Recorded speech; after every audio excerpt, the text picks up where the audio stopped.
me in any way, shape, or form until this absolute moment.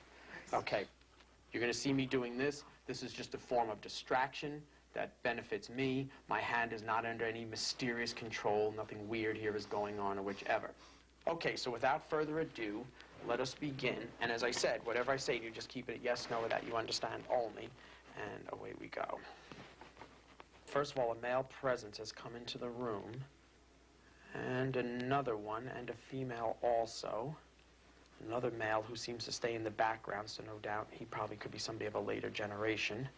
They all talk about being family, so I'm sure they are. Now, they put family in your direction, so I assume you're family somehow, yes? Yes. Okay.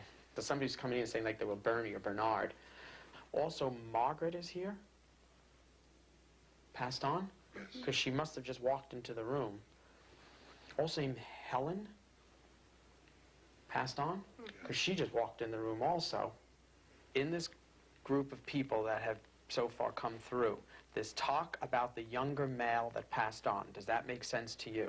Yes. Okay, because whoever he is claiming he was the first one in the room. So naturally, he wants to go first. Also, Bob, Robert,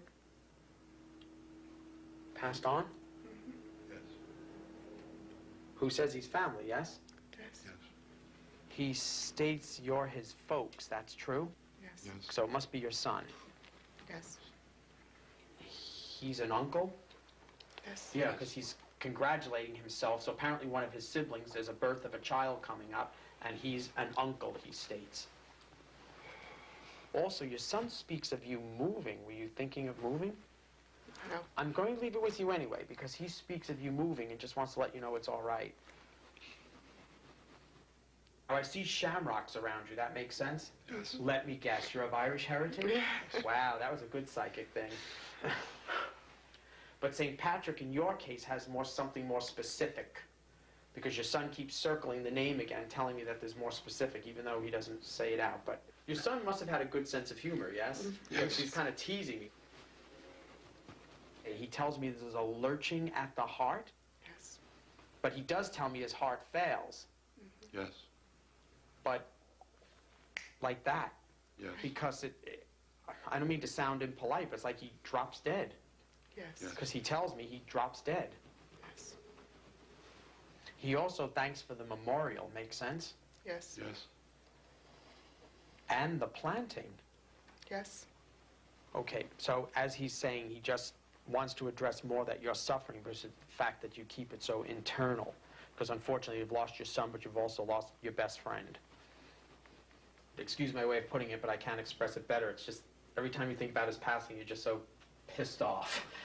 But he embraces both of you with love, and he especially asks you, his dad, to try to put yourself more at peace. You've got to let go a lot of the anger and frustration. I see St. Jude appear behind you as a symbol of hopelessness. You just feel so desolate and hopeless, and you've got to try to...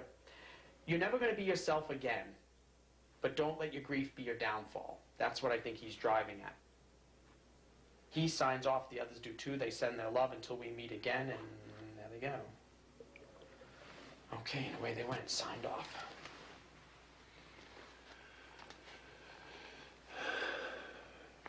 I felt that he was talking to me. I mean, it was just too many things that were being said that he sort of like directed directly at me that made me feel his presence, you know. It was overwhelming, I'll say that. It was very overwhelming. It probably got me on blubbering, but there's nothing I could do. I couldn't hold back. It just, too many coincidences. George was very accurate in describing the way Robert died, Yeah. which is something only his girlfriend knew. And she had shared with us, and we never told anybody else. My daughter is having a baby, and he knows about that. And this isn't something that we told anybody. His friends did plant a tree in his memory and started a foundation. He was vague about some things. Moving, we're not moving, unless, like, maybe he thinks to move on in terms of how we feel in our grief and stuff. But I'm not sure about that either. A good day? No. Just A good day would be Robert walking in the door. That would be a good day. going in the fridge and grabbing those 2 buds I left for him.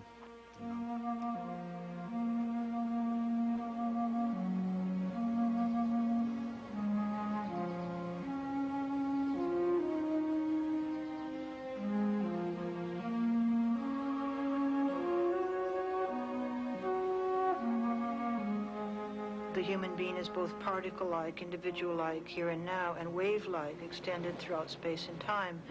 And so are my loved ones wave-like and extended throughout space and time. So we, human beings, when we become close to each other, overlap and combine like waves overlapping on a pond. And we get written into each other. My beloved grandmother is woven into my being.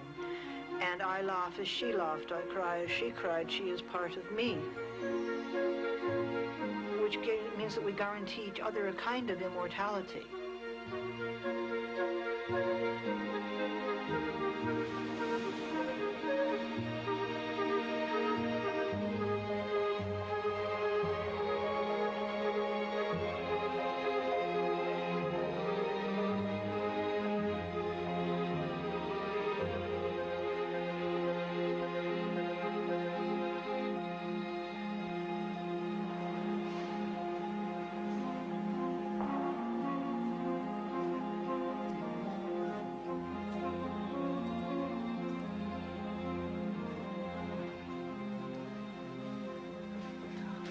We both believe that consciousness survives this life. Obviously, the body doesn't. And we will be in contact with each other, just as we have been in this life. And we look forward to that. It's very hopeful. My personal opinion is I don't think there's any such thing as life after death. That's my personal belief. It is mysterious beyond the veil. Nobody knows. It may be really wonderful, and probably it is. Well, I think people can come back after they're deceased, but it's a hard thing to prove, but actually I believe it. I dream about my mother all the time, so I know she's around. I think I'll see her pretty soon when I die. We'll get together. It's stupid to be afraid of death. Death is a pleasure. Elizabeth Kubler-Ross was one of the pioneers of the American hospice movement. Her great contribution was the 5 stages of dying and the defenses that a person uses to deal with the fact of their inevitable and upcoming death. That's my favorite. She currently is living in Arizona. She has suffered a series of strokes, but she is still writing and still conducting her research. Her decades of clinical experience and her work with the dying have led her to the conclusion that death does not exist, that death is a transition between life and what she believes is the afterlife. This work has been extremely controversial, to say the least. I got lots of criticism. They said, now she's no longer scientific. I said, I'm more scientific than you are. I checked out every aspect of life after death. I've been at beds of thousands of dying patients. I almost always knew who waits for them and that they are very close to death. Even if you die very suddenly and unexpectedly, there's always somebody waiting for you that you love. It may take the rest of society and science some years to catch up with it, but probably as her work stems from her research with the terminally ill, that it's equally of value. I get too many letters from all over the world. About 250,000 pieces every year. 1 million questions, mainly about my favorite subject, death and life after death. A lot of people say that's baloney. And I tell them